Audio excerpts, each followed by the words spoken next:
Assalamualaikum.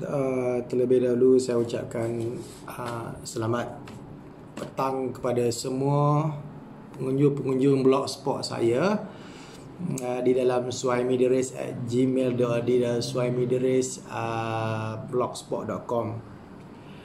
Saya ingin mengucapkan ribuan terima kasih kepada pihak Tuan Puan kerana selalu mengunjungilah, ada yang selalu mengunjungi saya punya blogspot dan baca dan mendapatkan pengalaman, pengetahuan daripada sana. Yes, saya ambil kesempatan ini sebenarnya saya nak memperkenalkan diri saya dengan lebih tepat lah. Saya last update saya punya blogspot ni adalah tahun 2015. So pada hari ini saya nak cuba update saya punya blogspot ni melalui try dalam video, maybe 5 minit punya video lah. Saya cuba, kalau ramai yang berminat, ramai yang dengar everything, then it should be okay. Saya akan teruskan lah.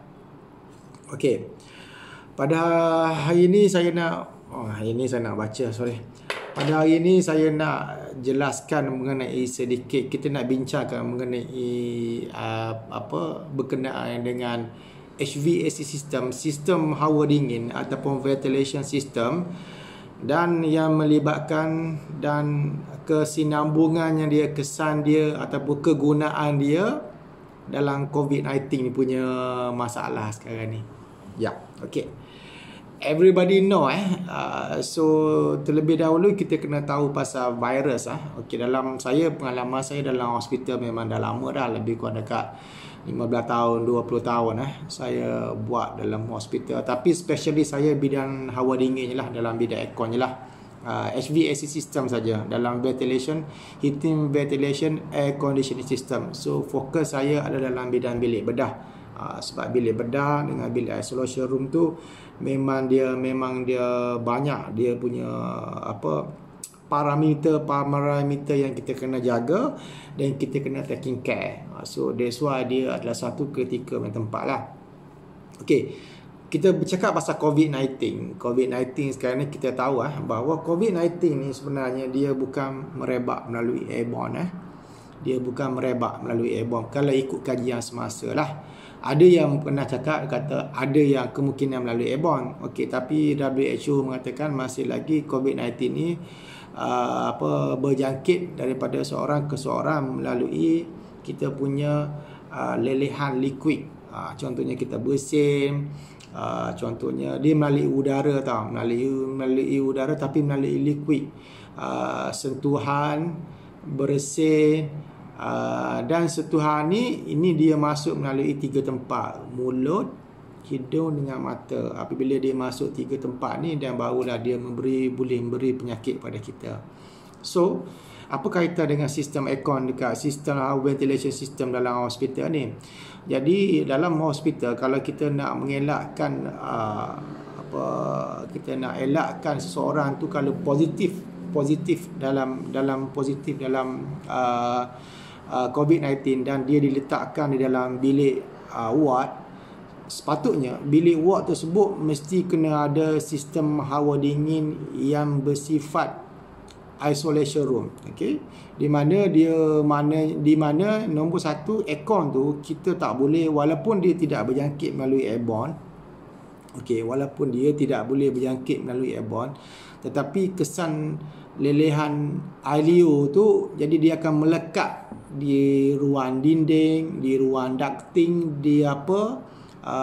dan di ruang dinding, di dalam ducting, di dalam grill, di mana-mana saja. Okey, so apa yang kita perlu risaukan apabila kita dalam design ventilation system ni, kalau kita kena buat fully lah, maknanya dalam hospital tu, kalau pesakit tu dalam ward tu, nombor 1, kalau boleh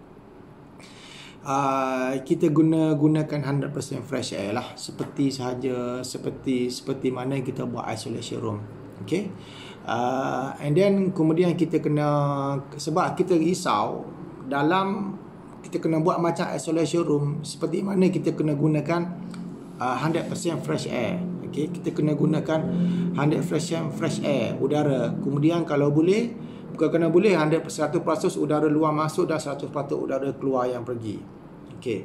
Tapi dengan keadaan sekarang ni, sebab kalau kita nak bina benda tu, nak bina satu bilik besar isolation room tu, dan agak sukarlah pada masa sekarang ni, sebab dia memerlukan kos yang banyak dan dia memerlukan satu design engineering yang betul, di mana kita kena control dia punya pressurize dalam bilik dia, kita kena control dia punya airflow dia.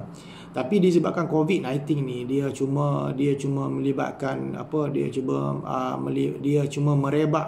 tidak merebak melalui airborne, tetapi melalui duplet, melalui lelehan ILEO, maka dia punya keperluan untuk membina bilik tersebut tu taklah kuat sangatlah. Tetapi apa yang paling penting adalah kita harus gunakan aircon yang bersifat kalau boleh lah, bagi saya lah, yang centralized punya aircon. Dan di mana centralized punya aircon ni, kita kena cuci, kita kena disinfeksi sentiasa. Kita tak tahu kita punya tangan ke, dia punya gerai ke dalam ducting tu, apabila virus tu sudah ada kat sana, dan kita kena disinfectkan benda tu. Ini adalah salah satu cara lah, salah satu idea yang kita kena buat. Itu kaitan dia sekarang ni. So kita tak boleh dalam hospital, nombor satu, that's why dalam hospital ni kita tak boleh pakai split unit macam rumah kita. Dia tak boleh pakai split unit. Apa yang kita boleh pakai sekarang ni adalah kita boleh pakai sistem centralized. Kalau bagi saya cadangkan sebagai seorang professional engineer, saya cadangkan sistem centralized, because this thing is not melibatkan airborne, tetapi melibatkan duplet. Jadi maknanya pencucian kena dilakukan setiap hari, pencucian dalam bilik ward tersebut, dan juga disinfeksi melalui fumigation di dalam bilik AHU, di dalam ducting, kena dibuat sentiasa. Dan filter kalau boleh kena tukar sentiasa, kena tukar sentiasa. Okey, mungkin dulu kita tukar dalam sebulan sekali, kita cuci sebulan sekali. Sekarang ni memang kita kena cuci hari-hari, kita kena disinfect that filter. Itu yang paling penting. Okay, so itu je lah antara saya punya pengenalan utama pada hari ini. Sekian, insyaAllah kita jumpa lagi di satu hari masa. Bye. Assalamualaikum.